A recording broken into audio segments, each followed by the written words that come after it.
Canada से Trump के लौटने के पहले व्हाइट हाउस में एक बड़ी तैयारी जारी की है। बड़ी तैयारी चल रही है।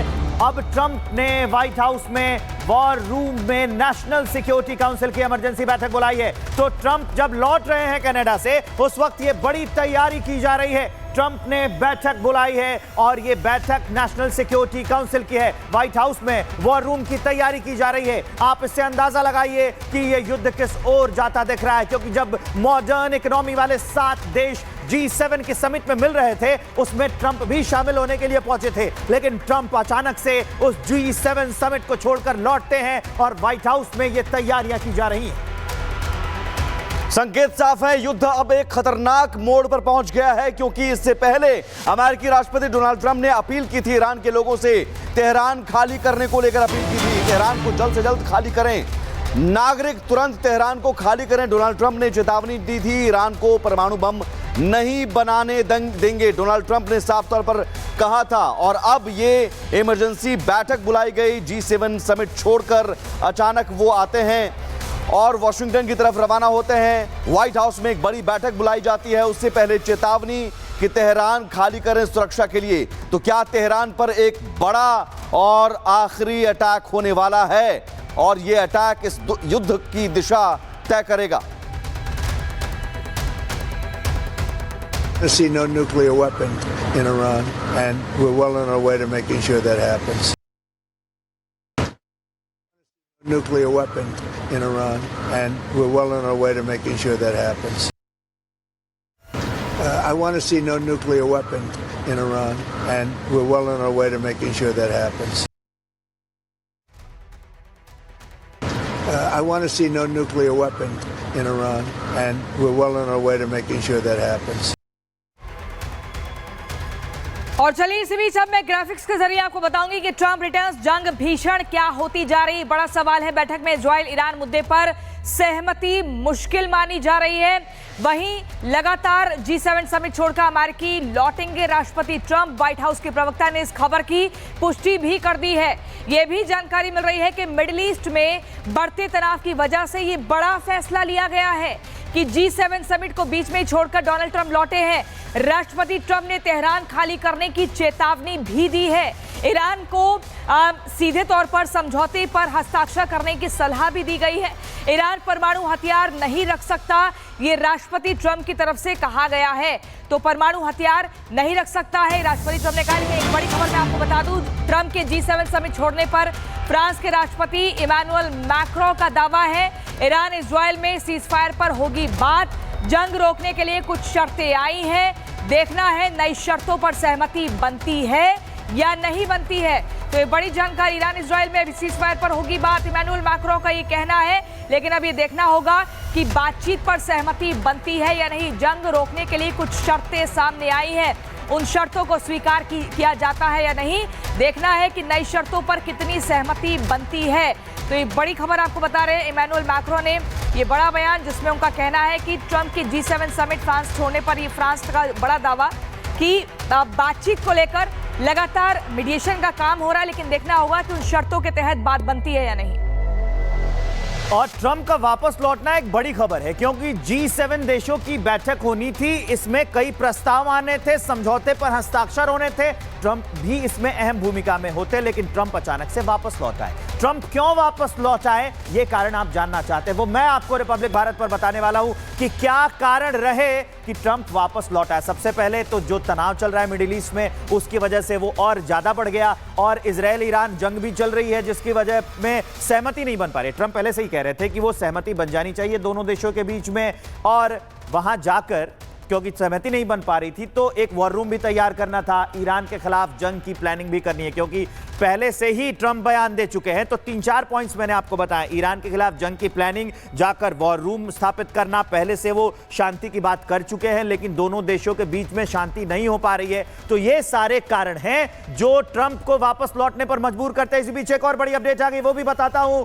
इजराइल के हाइफा पर ईरान का मिसाइल से अटैक हुआ है। इजरायली पावर प्लांट को ईरान ने निशाना बनाया बना दिया है। मिसाइल अटैक के बाद प्लांट में भीषण आग लगी है। तो बड़ी अपडेट हम आपको बता रहे हैं कि इस मिसाइल अटैक के बाद जो भीषण आग लगी है उसकी तस्वीर भी हम आपको दिखा रहे हैं। ये पावर प्लांट है। कुल मिलाकर ये एक पूरी प्लान्ड वॉर है जिसमें ये देश, दूसरे देश, सामने वाले देश अपने दुश्मन को ये टारगेट करने की कोशिश कर रहे हैं कि उसकी पावर सप्लाई चेन ही काट दो, रिसोर्सेज काट दो। इस तरीके से ये जंग आगे बढ़ती हुई नजर आ रही है। ये हाइफा की तस्वीर हम आपको दिखा रहे हैं। ईरानी हमले से पावर प्लांट तबाह हो गया है। ये धमाका आपको सुनाते हैं।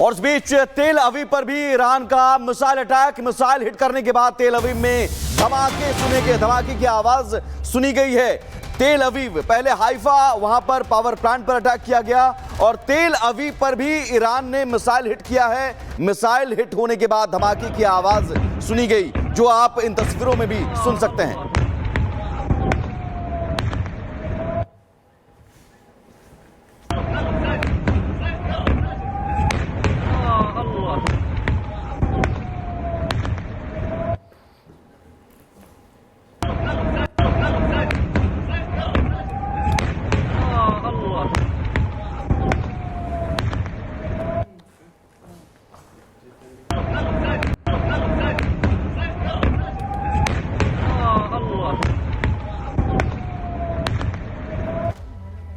और इस बीच अगली बड़ी खबर मैं आपको बता दूं, तेहरान पर इजराइल की बमबारी, लगातार बमबारी हो रही है। तेहरान के सवालान इलाके में धमाके की जानकारी मिली है, आवाजें सुनाई गई हैं।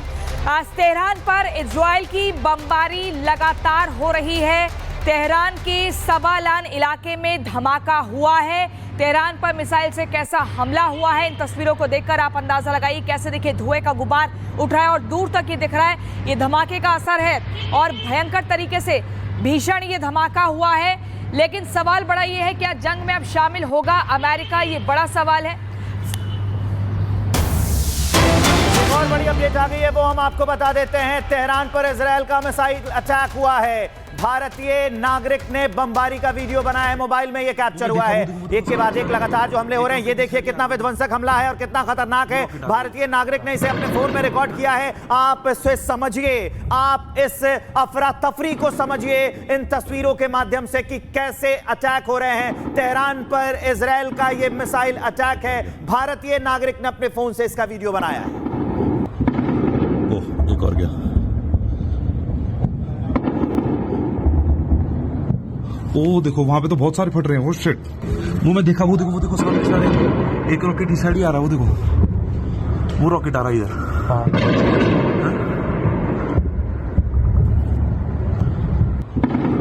ओह, एक और गया।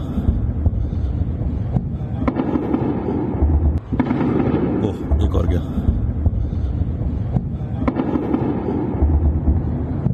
ओ देखो वहां पे तो बहुत सारे फट रहे हैं। वो शिट, वो मैं देखा, वो देखो सामने चला रहे हैं। एक रॉकेट इस साइड ही आ रहा है, वो देखो वो रॉकेट आ रहा है इधर। देखा आपने कि ये भारतीय नागरिक ने एक वीडियो बनाया है जिससे आपको अंदाजा लग जाएगा। हिंदी वो बात कर रहे थे और बता रहे थे कि किस कदर लगातार अटैक हो रहे हैं। अपने फोन से वीडियो बनाया था। तो ये जंग दिन ब दिन एक भीषण मोड़ पर पहुंचती जा रही है। अब मैं आपको बताने जा रहा हूं कि जो लगातार वार पलटवार हो रहे हैं, जो प्रहार हो रहा है, उसका असर क्या है। सबसे पहले तो ईरान और इजरायल की जो जंग है, आज 5वें दिन भी जारी है, उसका असर भी लगातार दिख रहा है। इसके अलावा जो और जानकारी है इसके बारे में, वो मैं आपको बता दूं कि लगातार एक के बाद एक ईरान अटैक कर रहा है इजरायल के ऊपर अपने नए बैलिस्टिक मिसाइलों से। लगातार ये वॉर है, आगे बढ़ती जा रही है, भीषण जंग चल रही है। इसके अलावा सेना ने फिर से एयर स्ट्राइक की है तेहरान में। हमने आपको तस्वीर दिखाई थी, चैनल की बिल्डिंग के ऊपर बम गिरा दिए गए थे, मिसाइल गिरा दिया गया था। तेहरान में न्यूज चैनल की बिल्डिंग पर लाइव शो के दौरान एक एंकर होस्ट कर रही थी, वो बाल बाल बची। इजरायल के हमले का ईरान ने कड़ा जवाब दिया है। ईरानी सेना ने बैलिस्टिक मिसाइल से हमला कर दिया है। इजरायल के प्रधानमंत्री नेतन्याहू की ईरान को दो टूक है। खामेनेई पर हमले से यह युद्ध खत्म हो जाएगा, वो साफ कह रहे हैं। सोचिए, उसका प्लान और टारगेट शुरू से क्लियर है। नेतन्याहू कह रहे हैं कि खामेनेई पर अटैक कर देंगे तो उसे अपना टारगेट पूरा हो जाएगा। और इसी बीच अगली बड़ी खबर बता दूं, ईरान के सरकारी न्यूज चैनल पर इजरायली सेना ने एयर स्ट्राइक की है। ईरान के IRIB न्यूज चैनल के दफ्तर पर इजरायली सेना ने बमबारी की है। धमाके के बाद चैनल के स्टूडियो में अफरा तफरी मच गई। इजरायल ने दावा किया है कि ईरान का ये सरकारी टीवी चैनल IRGC का प्रोपेगेंडा ये फैला रहा था और इजरायल के खिलाफ लोगों को भड़का रहा था। ये इजरायल का दावा है। वहीं ईरान ने न्यूज चैनल पर हमले की निंदा भी की है।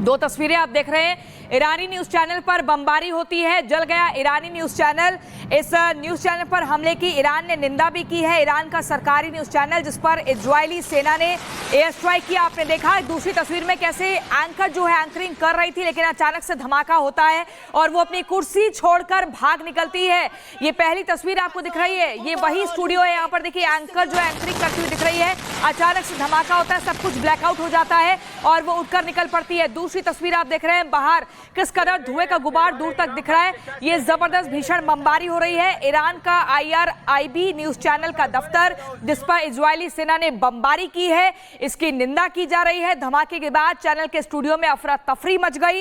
इजरायल ने दावा किया है कि ईरान का ये सरकारी टीवी चैनल IRGC का प्रोपेगेंडा फैला रहा था और इजरायल के खिलाफ अब लोगों को भड़का भी रहा था। ये भी इजरायल का मानना है कि यहाँ पर एक प्रोपेगेंडा के तहत खबरें दी जा रही थी पड़ेगी और ये बात दोनों देश हुक्मरानों को पता है, लेकिन ना तो ईरान झुकने को तैयार है और ना ही इजरायल।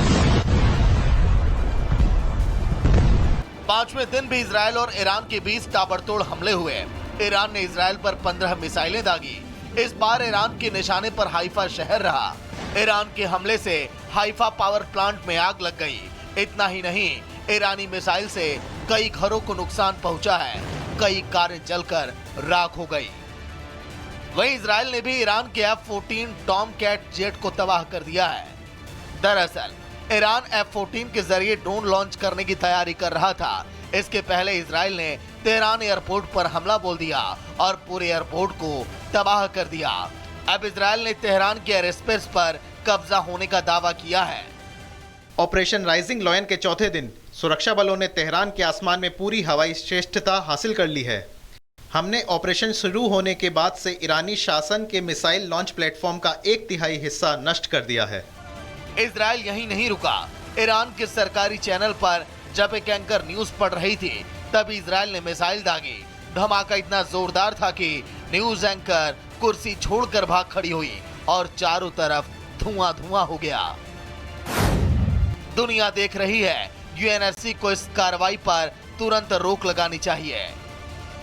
उधर अमेरिका के राष्ट्रपति डोनाल्ड ट्रंप ने ईरान को चेतावनी दे दी है कि इससे पहले हालात बद से बदतर हो जाए, ईरान इजरायल से बातचीत कर ले। इतना ही नहीं, ट्रंप ने ईरान को चेताया भी है कि ईरान किसी भी हाल में युद्ध जीतने वाला नहीं है। There's going to be a deal. I think it's time for a deal, and we'll see what happens. But sometimes they have to fight it out. But we're going to see what happens. I think there's a good chance there'll be a deal. इससे पहले बहुत देर हो जाए, Iran बातचीत करे। Iran ये लड़ाई जीतने वाला नहीं है। अब आगे क्या होगा किसी को पता नहीं है, क्योंकि ईरान इजरायल को बर्बाद करने की कस्में खा रहा है। वहीं इजरायल भी ईरान पर ताबड़तोड़ हमले कर रहा है। अब तक इजरायल ईरान के कई एयर स्पेस को तबाह कर चुका है। 5 दिन के युद्ध में सैकड़ों लोगों की जानें जा चुकी हैं, लेकिन दोनों देश अपनी जिद पर अड़े हैं। ऐसे में साफ है कि ये युद्ध फिलहाल तो थमने वाला नहीं है। Bureau report, Republic Bharat.